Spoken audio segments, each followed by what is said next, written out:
আসসালামু আলাইকুম everyone, welcome back to my channel. আশা করছি সবাই ভালো আছেন। হাজির হয়ে গেলাম আরও একটি নতুন রেসিপি নিয়ে। আর আজ আমি আপনাদের সাথে শেয়ার করব একটু ভিন্ন ধর্মী ঝুরা সেমাইয়ের রেসিপি। এই সেমাইটা তৈরি করা যেমন সহজ, খেতেও কিন্তু তেমনি মজার। চলুন তবে শুরু করে নেওয়া যাক। এরকম আরও অনেক রেসিপির জন্য আমার চ্যানেল সাবস্ক্রাইব করতে কিন্তু একদমই ভুলবেন না। এই সেমাইটা তৈরির জন্য সবার প্রথমে চুলায় একটা প্যান বসিয়ে এবার এর মধ্যে আমি নিয়ে নিচ্ছি 2 চা চামচ পরিমাণ ঘি। ঘিয়ের পরিবর্তে বাটারও ব্যবহার করা যাবে, কিন্তু কোনো অবস্থাতেই তেল ব্যবহার করবেন না, তাহলে কিন্তু সেমাইটা খেতে একদমই ভালো লাগবে না। এবার এর মধ্যে নিয়ে নিচ্ছি 2 ছোট সাইজের এলাচ, আর এলাচটা অবশ্যই ফাটিয়ে নিয়ে তারপর তেলের মধ্যে দেবেন। আর নিচ্ছি ছোট্ট এক টুকরা দারচিনি। এবার এলাচ আর দারচিনিটাকে হালকা করে ভেজে নিচ্ছি যতক্ষণ না এর ফ্লেভারটা বের হয়ে আসছে। এলাচ আর দারচিনিটাকে কিছুক্ষণ ভেজে নেওয়ার পর এবার এর মধ্যে আমি দিয়ে দিচ্ছি প্রায় 1/4 কাপের মতো কাঠবাদাম কুচি, আর দিচ্ছি 2 টেবিল চামচের মতো কিশমিশ। আপনারা যদি ভেজে নেওয়া কিশমিশ পছন্দ না করেন, সেক্ষেত্রে সেমাইটা নামিয়ে নেওয়ার আগ মুহূর্তেও কিশমিশটা দিতে পারবেন। এবার কিশমিশ আর বাদামটাকেও আমি কিছুক্ষণের জন্য ভেজে নিচ্ছি। আপনারা অন্য যে কোনো বাদাম এবং অন্য যে কোনো ড্রাই ফ্রুটও কিন্তু ব্যবহার করতে পারবেন। বাদাম আর কিশমিশটা হালকা একটু ভেজে নেওয়ার পর এবার এর মধ্যে আমি দিয়ে দিচ্ছি সেমাই। আমি আজকে 1 প্যাকেট সেমাই ব্যবহার করছি, আর এটা 200 গ্রামের একটা প্যাকেট।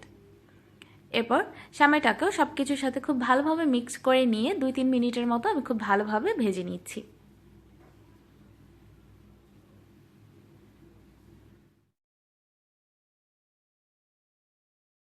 সেমাইটাকে আমি 2-3 মিনিটের মতো ভেজে নিয়েছি, আর এই সেমাইটাতে আপনারা চাইলে কিন্তু নারকেল কুচিও ব্যবহার করতে পারবেন। এ পর্যায়ে এর মধ্যে আমি দিয়ে দিচ্ছি 1/2 কাপ পরিমাণ চিনি। আপনাদের মিষ্টির টেস্ট অনুযায়ী চিনির পরিমাণটা কিন্তু কম বেশি করা যাবে। এরপর দিচ্ছি 1/2 কাপ পরিমাণ গুঁড়া দুধ। গুঁড়া দুধের পরিমাণটা কিন্তু কমানো যাবে না, চাইলে আরেকটু বাড়িয়েও ব্যবহার করতে পারেন।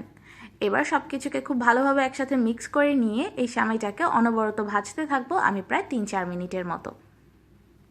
আর অবশ্যই কিন্তু এই পুরো সময়টা কিছুক্ষণ পরপর সেমাইটাকে একটু উল্টে পাল্টে দিতে হবে।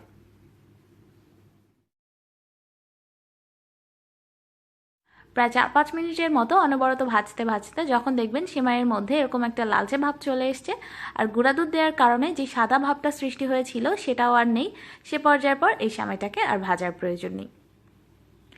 এবার আমি এর মধ্যে দিয়ে দিচ্ছি চেরি কুচি। এটা সম্পূর্ণই অপশনাল, আপনারা চাইলে এই পর্যায়ে কিন্তু আরও বেশি পরিমাণের বাদাম কিশমিশ ব্যবহার করতে পারেন। এবার চেরিটাকেও খুব ভালোভাবে মিশিয়ে নিয়ে এটাকে আমি চুলা থেকে নামিয়ে নিচ্ছি।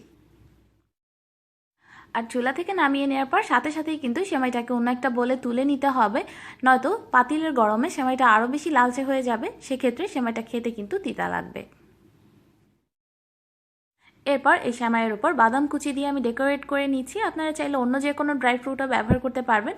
ডেকোরেট করে নেওয়া হয়ে গেলে এই সেমাইটা সার্ভ করার জন্য একদম রেডি। তৈরি হয়ে গেল দারুণ মজার ঝুরা সেমাই। এই সেমাইটাকে যে কোনো এয়ারটাইট বক্সে ভরে আপনারা ফ্রিজে রাখা ছাড়াই 2-3 দিনের মতো সংরক্ষণ করতে পারবেন। আশা করছি আজকের রেসিপিটি আপনাদের ভালো লেগেছে। এই রেসিপিটি ভালো লাগলে লাইক কমেন্ট শেয়ার করতে একদমই ভুলবেন না। আজ এ পর্যন্তই, সবাই ভালো থাকবেন, আমার জন্য দোয়া করবেন। আল্লাহ হাফেজ।